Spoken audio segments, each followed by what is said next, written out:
Saudaraku terkasih, selamat bertemu kembali dalam renungan kita hari ini. Sebelum kita mulai renungan kita hari ini, ada baiknya kita berdoa, memohon bimbingan kepada Tuhan kita yang Maha Kuasa. Mari kita berdoa.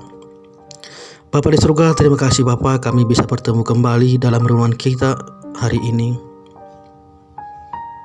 Tuhan,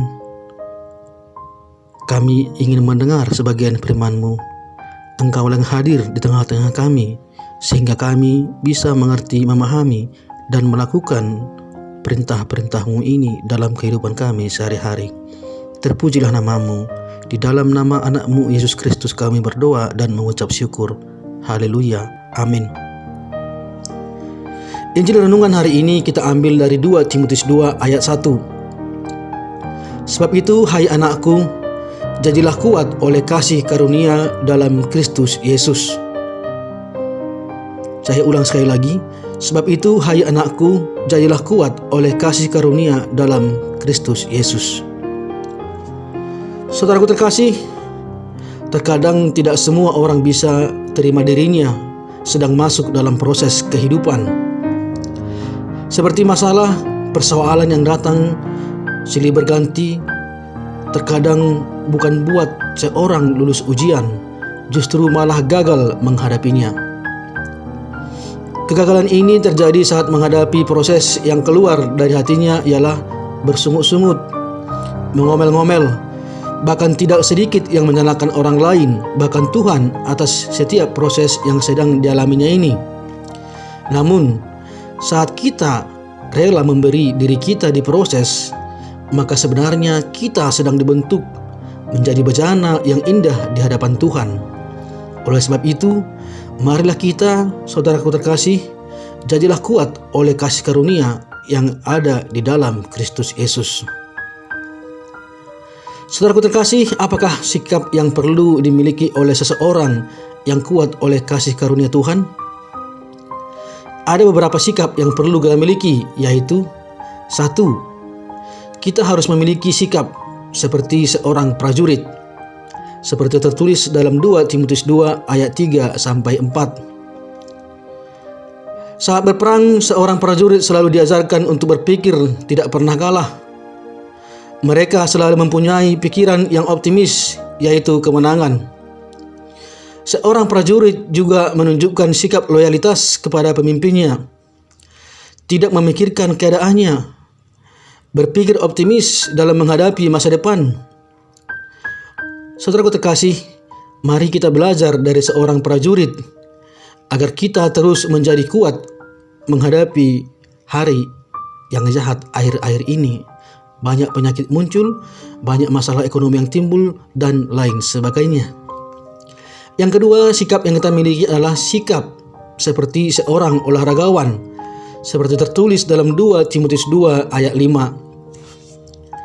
Seorang olahragawan yang terkenal dengan kedisiplinannya, mereka selalu berlatih agar mempunyai daya tahan yang kuat untuk menghadapi setiap babak-babak pertandingan.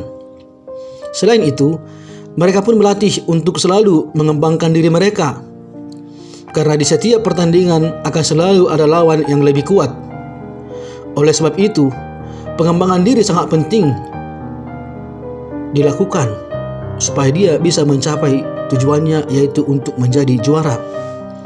Bahkan strategi pun harus juga dipelajari.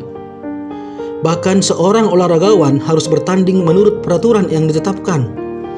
Tidak boleh bertanding dengan aturan sendiri.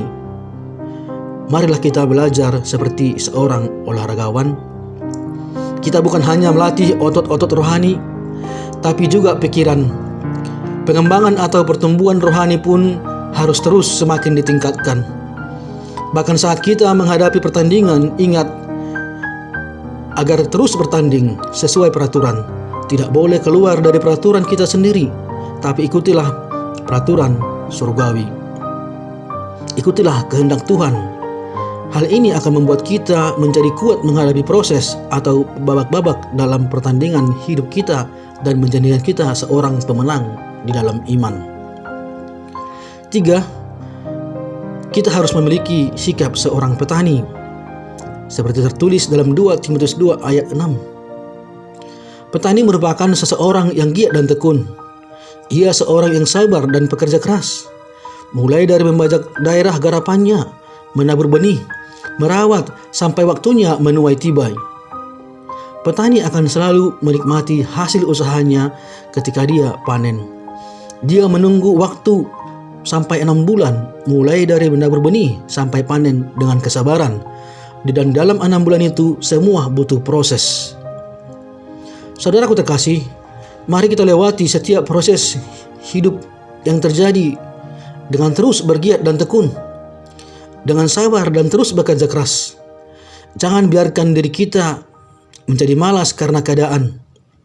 Setiap proses akan berakhir tepat pada waktunya, dan kita akan selalu menikmati buah dari yang kita hasilkan, asalkan kita sabar, setia, dan tetap meminta pertolongan dari Tuhan yang kuasa. Saudaraku terkasih, hidup ini adalah kesempatan untuk melewati setiap tantangan dan proses. Oleh sebab itu, jadilah kuat oleh karena kasih karunia dalam Kristus Yesus. Sebab Tuhan izinkan terjadi. Oleh sebab itu, mari miliki sikap seperti seorang prajurit, sikap seorang olahragawan, dan sikap seorang petani. Setiap usaha yang kita lakukan, semua karena kasih karunia Tuhan. Oleh sebab itu, mari kita percaya dan imanilah bahwa kita sanggup melewati dan menjadi kuat oleh karena Tuhan, dan kita akan menerima kemenangan dan janji-janji Tuhan menjadi bagian kita. Saudaraku yang terkasih, di dalam Tuhan Yesus Kristus, marilah kita bersama jadilah kuat di dalam Tuhan. Sebab Tuhan tidak pernah melupakan dan meninggalkan kita. Anugerahnya selalu akan tersedia bagi kita. Terlebih kalau kita sedang menghadapi persoalan hidup. Persoalan yang akhir-akhir ini sangat banyak menghadapi kehidupan kita. Mulai dari masalah kesehatan, sakit penyakit yang timbul, masalah ekonomi, kehilangan pekerjaan, bisnis kita yang rusak, dan banyak lagi hal-hal yang kita hadapi saat ini, masalah keluarga, dan yang lainnya. Mari kita tetap bersabar, saudaraku. Seperti Paulus berkata, pencobaan-pencobaan yang kamu alami ialah pencobaan-pencobaan yang biasa, yang tidak melebihi kekuatan manusia. Sebab Allah setia, dan karena itu Ia tidak akan merasakan Sebab Allah setia, dan karena itu Ia tidak akan membiarkan kamu dicobai melampaui kekuatanmu. Saya ulang sekali lagi, sebab Allah kita setia, dan karena itu Ia tidak akan membiarkan kamu dicobai melampaui kekuatanmu. Tertulis dalam 1 Korintus 10 ayat 13. Demikian renungan kita hari ini. Semoga renungan ini bermanfaat bagi kita, menjadi pelita dalam kegelapan. Mari kita berdoa. Terima kasih Bapa, terima kasih Yesus, kami telah mendengarkan sebagian dari firman-Mu. Engkau mengajarkan kepada kami supaya kami tetap kuat, setia kepada-Mu dalam menjalani hari-hari kami. Banyak cobaan-cobaan yang kami alami dalam hidup kami ini, mulai dari kesehatan, ekonomi, bisnis, dan hal lainnya Tuhan, yang tidak bisa kami hadapi dengan sendiri. Tetapi kami yakin dan percaya dengan firman-Mu yang mengatakan bahwa Engkau setia dalam menjalankan anugerah-Mu kepada kami, agar kami Tuhan tetap kuat, agar kami bisa menghadapi cobaan-cobaan, karena cobaan-cobaan yang Kamu berikan kepada kami tidak melebihi kekuatan kami. Di dalam nama anak-Mu Yesus Kristus kami berdoa dan mengucap syukur. Terima kasih Bapa. Haleluya. Amin.